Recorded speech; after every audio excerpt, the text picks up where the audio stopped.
friends.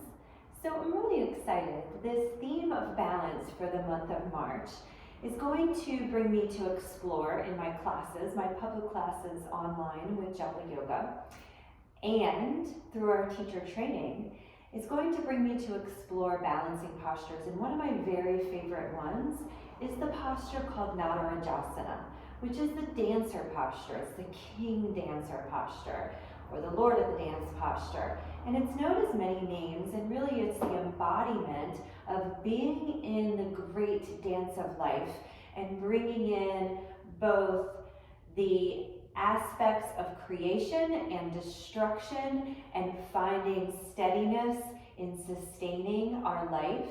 It is the dance that is concealment, when the awareness is concealed from us, and then revelation as grace rises up. So it's the balance of all of these in this beautiful flow of the dancer's posture. So through my classes, what you'll find, if you tune into any of those, you're going to find some warm-ups and some other ways to really access this posture. I'm going to show you today a couple of really short warm-ups, and then a couple of ways to come into this pose in using a chair, using a wall, using your own body, and potentially even using a strap to create variations to access this posture. Okay, so really one of the things that you want to remember is that we want to have a really open upper back. We need some openness in the shoulder joint. We need to get some movement in the shoulder joint. We need some movement and expansion in our upper back as well. So in the classes, we would be doing some back bending moves, and I'm going to take you through a real short flow of that. We also need some openness in the hips and in our quads. So maybe you would just start off with a little work in the goddess posture and inhaling up and exhaling down.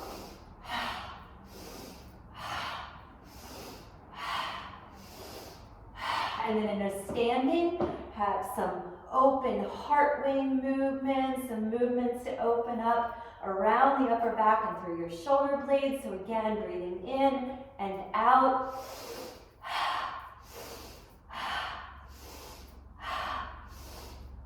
And you can come in to a little slide action with some more movement in the arms and in the legs. Yeah, good. And then from there, maybe you have a little warm-up with a flow that mimics the classical Surya Namaskar, sun salutation. So inhaling to reach up and exhaling to fold. Rise halfway, step back with your left foot, knee down. Inhale, reach your arms out and wide to open up the shoulder blades, and then step back to downward facing dog. And breathe in to come to high plank, and knees up or down, lower to the mat. And then do a little opening here, maybe a little cobra roll might be a nice way to warm up. You could have the opening of the locust posture to warm up. And then from here, pushing up and back, step your left foot forward to the front of the mat, knee down, and again, rise on the inhale with your arms reaching to the sky. Push forward and fold.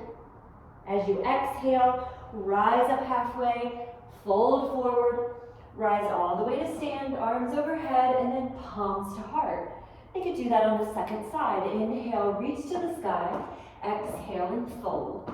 Inhale, rise halfway, bring your right foot back, knee down, and inhale again, reach your arms out and wide. Exhale to step back into downward dog. Inhale forward, maybe this time you take knees, chest, and chin. So knees and then chest and chin. This is a really good strengthener for the back side of the body. Inhale to upward dog or cobra, and exhale back, downward facing dog.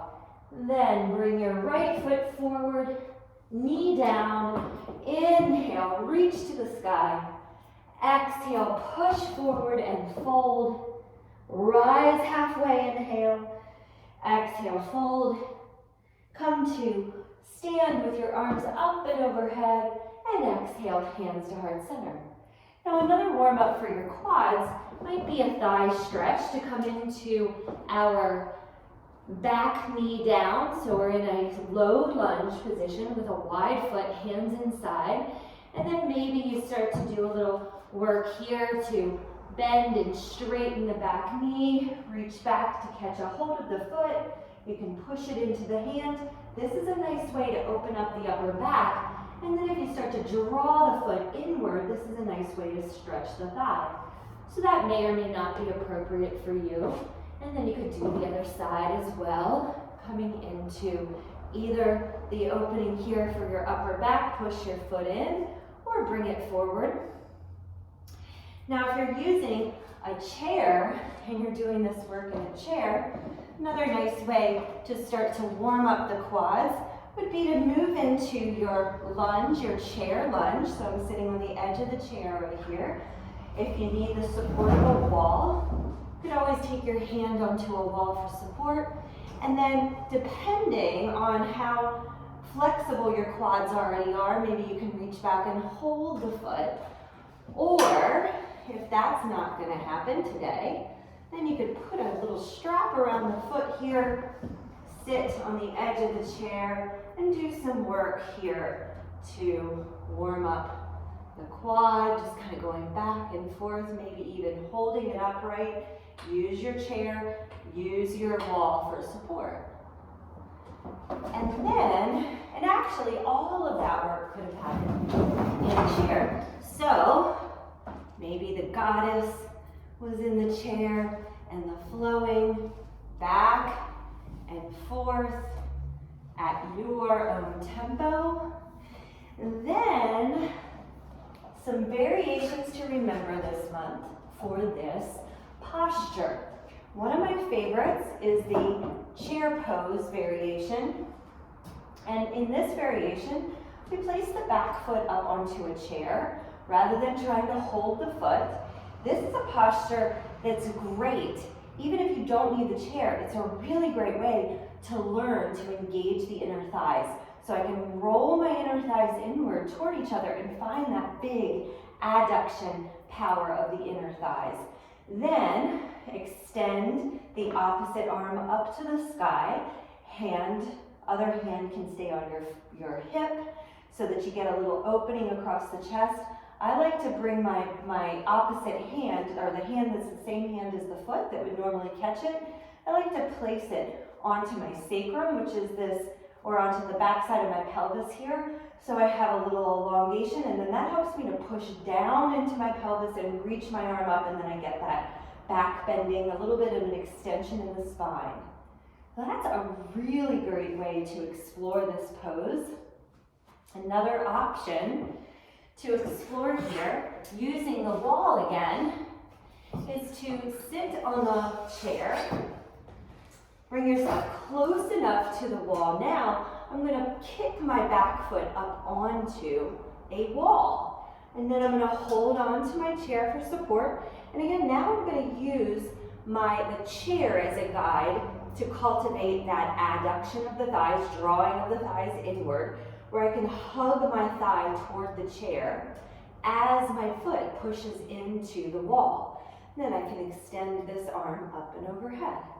Now another option, if you don't need the chair for balance, now this is going to end up meaning a lot more attention to drawing inward through the core so that you don't tip over, would be to reach back and hold your ankle as your arm extends up. The opposite arm extends upward.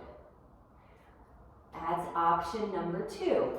So option number 3, and there's so many more options, friends. You could stand at a wall if what you need, if catching your foot is completely doable, and as you stand, you find that inner thigh adduction, so you find your inner thighs drawing together. I'll show you from the front view. So my inner thighs side by side, knees side by side. If that's all working just fine, and it feels good in your body, but you find that balance is challenging, maybe you have a wall out in front of you, and you're reaching for the wall, and then finding the upright spine, a little bit of an extension in your spine, or maybe you start to kick the foot into the hand and reach forward straight out or straight up to the sky, depending on how much extension is right for you. So that might be your option. And then remember, depending on which variation you have, we're looking for the same quality of balance, where we're balancing the front of the body moving, so the arm moving outward and the foot moving backward.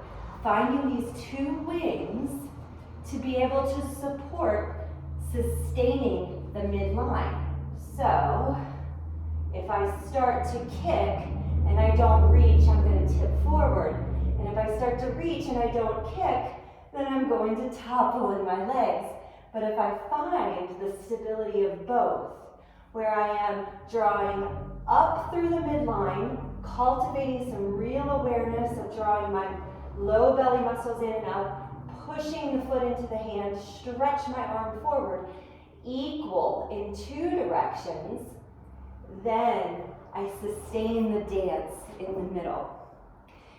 Now for my friends who have more extension available in the spine, more back bending availability in the spine, shoulders, hips, and quads are prepared, maybe then what you do is you move into the full king dancer with the foot. You take your foot into a strap potentially, and this may be where you stay.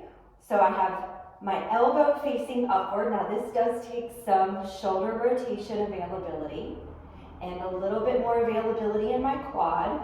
And then some friends might bring both hands up onto the strap and start to lift the foot toward the sky as your hands begin to walk toward the foot.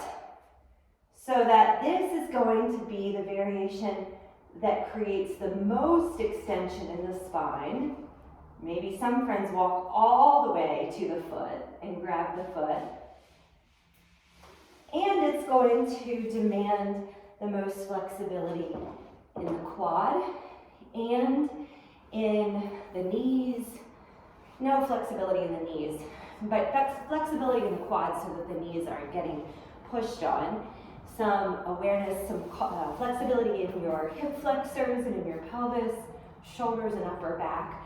So that final variation is going to be the most demanding on all of those. But there's so many ways to access this and to come into your dance, friends.